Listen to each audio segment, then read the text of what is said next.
السلام عليكم ورحمة الله وبركاته. اللهم صل وسلم وبارك على سيدنا محمد وعلى آله وصحبه وسلم. أجمل تحلية والله العظيم، أجمل تحلية. أنا بحب عزة في المطبخ قوي، حاجاتها جميلة وشغلها جميل. تحية ليها من كل قلبي. شفت التحلية دي جت عندها، طبعا لما بعمل فيديو واشوفه عند حد لازم اقول انا ايه، انا واخداه من حد او عاملاه على طريقة حد. وانا بحب الست عزة ديت بطريقة جميلة جدا. تسلم الايادي والله العظيم، التحلية كانت رائعة. طبعا الكنافة في قلب الفريزر ومتجمدة، خدتها وفكيتها زي ما انتم شايفين. ما شاء الله تبارك الرحمن.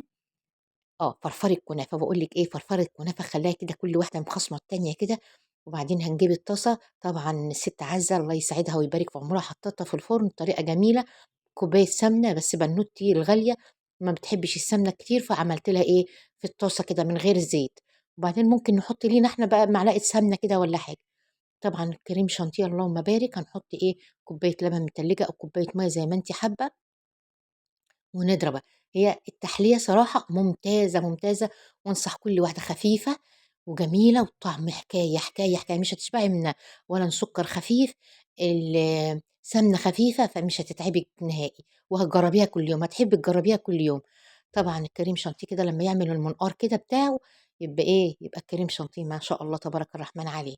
هنا بقى إيه، نبدأ نشكِّل بقى. أنا طبعًا صفر حلويات، أمّا في الحاجات بتاع المطبخ الحادقة أنا حلو. أنا ممتازة في الحاجة الحادقة، أمّا هنا برضه والله التحلية دي مش هتاخد منِّك وقت، ومش هتاخد منِّك مجهود، وسهلة وسريعة وجميلة. فأنتِ بقى تجيبي بقى الحاجات ديّة. أنا دوّرت بقى على الحاجات اللي بتاع الست عزة في المطبخ كده، ما لقيتش الحاجات الجميلة ديّة. إن شاء الله ندوّر عليها بعد كده. أنا باقول لكم أنا حطيت إيه، بدون سمنة لمّا حمّرت الكنافة عملتها بدون سمنة. أمّا هنا بقى كده بدأت حطيت معلقتين سمنة صغيّرين مع إيه، الشربات. شربات تقيل، يعني كوبايتين 2 سُكّر. وطبعًا الكنافة دي مش هتاخد كوبايتين سُكّر، يعني هتاخد كوباية سُكّر ونُص كوباية مَيّة. ما شاء الله تبارك الرحمن هتبقى زي الفل. قلّلي حاولي تاكلي عيش صحّي، تقلّلي السمنة، تقلّلي كل ده هيرجع لِك في الآخر. أمّا لمّا نكتّر السمنة ونكتّر المواد الدهنية والحاجات دي كلّها غلط علينا. شايفة بقى لمّا اتحمّرت أهيّة ما شاء الله تبارك الرحمن. جرّبي الطريقة الوصفة دي الجميلة ديًّا، هتلاقيها حلوة وهتجرّبيها كل يوم، يعني هتحاولي تعمليها كل يوم. هنبدأ بقى ناخد الكنافة ونحطها بقى إيه، في الأشكال الجميلة ديًّا، إن كانت stainless أو بلاستيك كلّها واحد. وهنبدأ بقى نتّك هنا، وبعدين إيه، نحط بقى الكريم شانتيه في النُص، وبعدين هنحط طبقة كنافة تاني. تلاقي الأشكال جميلة اللهم بارك. يا ريت بقى ما تنسونيش في اللايك والاشتراك في القناة، باحبكم بالله. هنا بقى الطريقة جميلة، ممكن دي سهلة أوي. أمّا بقى يا أستاذة عزة، يا ريتِك بقى تعملي لنا حاجة للمبتدئين مع إني قدِّك في السِن، بس أنا ما ليش في الحلويات، بس باحب كل فيديوهاتِك.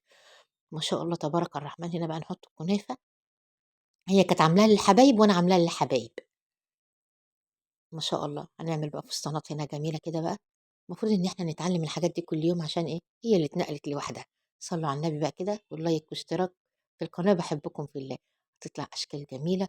ولو عندِك بقى ناس كده وضيوف بقى كده هتقدّميها بكل فخر، كل فخر كده. شوفي أنا خايفة أشيلها إزاي، منّي ما باعملش حلويات كتير فخايفة أشيلها. ما تتشالي، هتتشال أهي، اتشالت يالّا. إيه رأيكم في الشكل الجميل ده؟ وأنا جايباه من أجدع محل حلواني. شايفين الجمال؟ أستاهل لايك والّا ما أستاهلش؟ تجربة ممتازة. في رعاية الله، باحبكم في الله يا أحلى أخوات في الدنيا كلها.